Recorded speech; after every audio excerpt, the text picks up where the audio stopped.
આમળા થોડાક જ હતા એટલે આપણા માટે નાસ્તામાં આપણે રવાનો ઉત્પમ બનાવ્યો છે. Hello, good morning. કેમ છો બધા? મજામાં? આપ સૌનું હાર્દિક સ્વાગત છે આજના અમારા એક નવા બ્લોગમાં. સવારના વાગી ગયા છે 9:15 અને એઝ ઇટ ઇઝ આપણે નાસ્તો કરવા બેસી ગયા છીએ. આજે આમળા થોડાક જ હતા એટલે એક જ ગ્લાસ જ્યુસ થયો છે, આપણો જ્યુસ થયો નથી. જોઈએ આપણે નાસ્તામાં આજે શું કરવાનું છે. પતિદેવ પણ આમળાનો જ્યુસ પીવાની તૈયારી કરી રહ્યા છે. મળીએ આપણે આજે. પહેલાં તો એને મળીએ, પછી મારો નાસ્તો મળ્યો. પહેલાં એને મળી લઈ, પછી મારો નાસ્તો જોઈ લઈ શું છે. આજે તમારો આમળાના જ્યુસમાં નો જિંજર, નો સ્વીટ લાઈમ, બરાબર, ઓનલી આમલા. બીજું કંઈ જ ટેસ્ટ મેં એમાં એડ કર્યો નથી, કેમ કે એક જ ગ્લાસ થાય એમ હતો એટલે મેં કીધું જોઈ લો. નેચરલ આમલા જ્યુસ છે, જોરદાર. થોડાક જ હતા, એક જ ગ્લાસ, સોરી, એક જ ગ્લાસ થાય એમ હતો ને. આ રિક્ષાવાળા ભાઈ તમે આલો પટબટ પટબટ કરતા, એટલે પછી મેં કીધું ચાલ આવી રીતે કરી નાખું. જોઈએ આપણો નાસ્તો હવે. જો એ સિટીઝ કે આપણે હમણાં હતા નહીં જાજા, એક જ ગ્લાસ થાય એટલો જ્યુસ હતો એટલે મેં મારા માટે નાસ્તામાં રવાનો ઉત્પમ બનાવી નાખ્યો છે. કોથમીર તો ઢગલા ભરીને નાખી છે, કેમ કે મને કોથમીર બહુ ભાવે છે. સારું, ચાલો ફટાફટ નાસ્તો કરી લઈએ. જો આપણે ગુવારના શાકનો વઘાર પણ નાખી દીધો છે. પડ્યું ગુવારનું શાક પાકી જશે ત્યાં આપણા કપડાં પણ ધોવાઈ જશે. ખાલી ગુવાર જ કરવાનો છે, બટેટું પણ નથી નાખવાનું, ટમેટો પણ નથી નાખવાનું, ખાલી કોરો ગુવાર કરવાનો છે. કોરો ગુવાર સાથે કરશું થોડી ખીચડી. જો 12 વાગી ગયા છે ને આપણે રસોઈનું કામકાજ બધું જ પતી ગયું છે અને આપણે પસારા કર્યા છે. પસારા પ્રિશાના કપડાં છે ને જે ન થતા હોય એ અલગ કાઢીએ છીએ, કેમ કે એના ખાનામાં હવે કપડાં સમાતા નથી.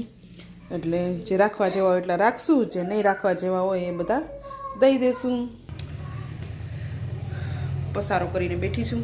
આરો આવે ત્યારે સાચો, કેમ કે બહુ જ એનું ખાનું છે ને આખું ખરાબ થઈ ગયું હતું. કોઈ વસ્તુ મળતી નહોતી એટલે એનું એક ખાનું અત્યારે કાઢી નાખ્યું છે. જેટલા કામના હશે એ બધા રાખશું, જે દેવા જેવા હશે એ બધા દઈ દઈશું. આપણે રસોઈ તો બની ગઈ છે. રસોઈમાં ગુવારનું શાક બનાવ્યું છે, કોબી મરચાંનો સંભારો બનાવ્યો છે, રોટલી બનાવી છે અને થોડી ખીચડી બનાવી છે. તો સારું, ચાલો કન્ટિન્યુ બ્લોગમાં બન્યા રહેજો. 1:30 વાગી ગયા છે અને હવે બંને છોકરી પણ આવી ગઈ છે, એના પપ્પા પણ આવતા જ હશે અને અમે લોકો બેસી ગયા છીએ જમવામાં. તો જમવામાં જે છે ને જો ખાલી ગુવારનું શાક જે મેં ચૂલે બનાવ્યું હતું, કોબી મરચાંનો સંભારો છે અને લીલા લસણવાળા પાપડ છે. જો અડદના પાપડ છે, એમાં લીલું લસણ નાખેલું છે અને રોટલી. ખીચડી કરી છે પણ ખીચડી હું પછી લઈશ. તો ચાલો બધા જમવા. પતિદેવ ઉપર જમવા આવી ગયા છે. પ્રિશાદે જમી લીધું? ઓકે. તમે શું જમો છો? અમે જમી છીએ જ જમો છો? આખા ગુવારનું શાક. હા, કેવું લાગ્યું? ચૂલે બનાવ્યું છૂટું? તમે કીધું ને એવી જ રીતે, ટમેટું નહીં, બટેટું નહીં, ખાલી મસાલો જ. તો મજા આવી કે નહીં? તો વાંધો નહીં. ઠંડી બંડીનું શું છે? ઓમ પાછો તડકો છે, જો પવન પડી ગયો. જોયું તમે? સાંજનું શું કાંઈ મેનું વિચાર્યું છે? ચાલો કાંઈક વિચારી લે. ચાલો, જો આ હસ્તીને તમે જોઈ લેજો, એ કેવી રીતે જમે છે ને બતાવું તમને. શાક, ખીચડી અને એની અંદર પાપડનો ભૂકો. એટલે આવું તમને કોણે શીખડાયું?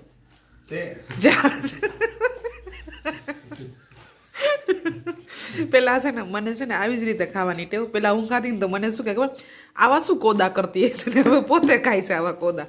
જ્યારે હોય ને ત્યારે મને એમ કે તમે ભાઈ બેન હરખા, હવે તમે કોદા ખાવશો ને આવા, કેવી મજા આવે આવું ખાવાની.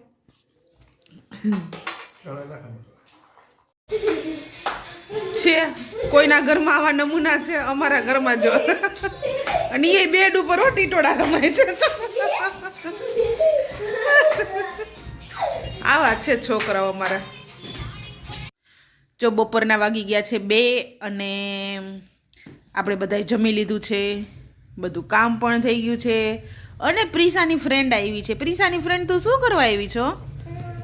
ગિફ્ટ દેવા આવી હતી. એને છે ને પ્રિશાનો કાલે બર્થડે હતો ને, તો આ ગિફ્ટ એની ફ્રેન્ડે આપેલી છે. હવે આપણે ગિફ્ટ ઓપન કરવાની છે. તો સારું, ચાલો ગિફ્ટને ઓપન કરીએ.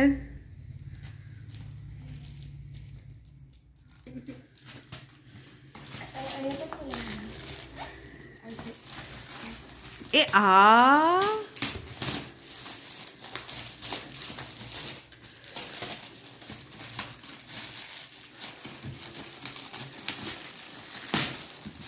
બેગ વાળું ચેપ્યું છે હવે એને શું દેશે આપણે અમે એવું જ વિચાર્યું હતું એમન કે તારા બર્થડેમાં અમે તને આવી ગિફ્ટ આપશું તો તમે અમને આપી દીધી. હવે અમે તમને શું આપશું? હવે અમે તમને શું આપશું? તારે શું જોતું છે? તારે શું જોતું છે ગિફ્ટમાં? સ્કૂટર. કયું સ્કૂટર? ઓહો ઓલું ખોટી કાર ન થતી એવું ખોટું સ્કૂટર રહી આવે છે. એટલું મોટું.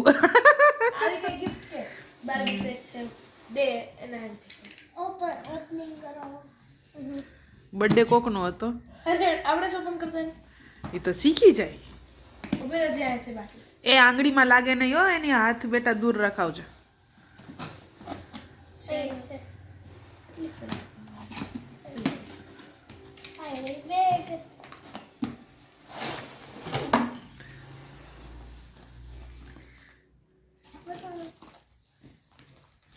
આ છે એનું પ્રિશાની ફ્રેન્ડે મને આપેલું birthday gift. Prisha thank you તો કરો.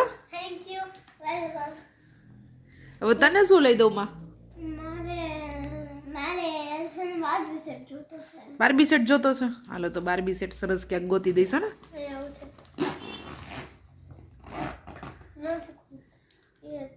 ઓલી ટાઈ છે ટાઈ. બસ અત્યારે ઓપન નથી કરવું બેટા, ખોટું ખોટું. ના ના હવે અત્યારે ખોટું ઓપન નથી કરવું. આ જોઈ લીધું ને બસ. જો રાતના વાગી ગયા છે 11:15. આપણે જમી કરીને ફ્રી થઈ ગયા છીએ. બધાના માથામાં હેર રોલ કર્યા છે કેમ કે કાલે પ્રિશાનો બર્થડે હતો તો બધાને ઓઇલ નાખેલું નહોતું. બધાએ છે ને હેર વોશ કરેલા જ હતા એટલે બધા એના જે હેર ઓઇલ થઈ ગયા છે. આયશા, પ્રિશા અને મારે ત્રણને આજે હેર ઓઇલ થઈ ગયા છે. પાછા આ લોકોની સ્કૂલમાં તો છે ને હેર વોશ ચાલતાય નથી. નોટ લખી દેવી પડે કે ભાઈ કોઈ ફંક્શન હોય કે એના હિસાબે છે ને હેર ઓઇલ કરેલું નથી. નોટ લખી દે ને તો ચલાવે, નતર એ લોકો એરંડિયું નાખીને મોકલે સ્કૂલમાંથી. તમે નોટ નાખ્યા વગર હેર ઓઇલ કરીને ન ચાલે. પછી હું તો કેવું કરું થોડુંક નીચે ધોળી નાખું, થોડુંક આમ કરી નાખું, જેટલું બચે આમ કરી નાખું. એટલે હેર ઓઇલ ફરજિયાત સ્કૂલમાં છે અને જે હેર ઓઇલ સ્કૂલમાં છે એ સારું પણ છે. નતર અત્યારે તો બધા ફેશન કરવા માંડે. કોઈ ઓપન હેર રાખે ને કોઈ હાફ વાળી આવે ને કોઈ ચોટલો વાળી આવે ને કોઈ પોની વાળી આવે ને 2 ચોટલા તો હવે ધીમે ધીમે સાવ નીકળતા જ જાય છે. આજે છે ને મારું મોઢું બહુ જ દુખે છે કેમ કે મારા મોઢામાં છે ને ચાંદી પડી છે એટલે જાજુ બોલાતું નથી. તો સારું ચાલો આપણે આ બ્લોગને વિરામ આપીશું. કાલે મળીશું એક નવા બ્લોગ સાથે. Bye bye, good night.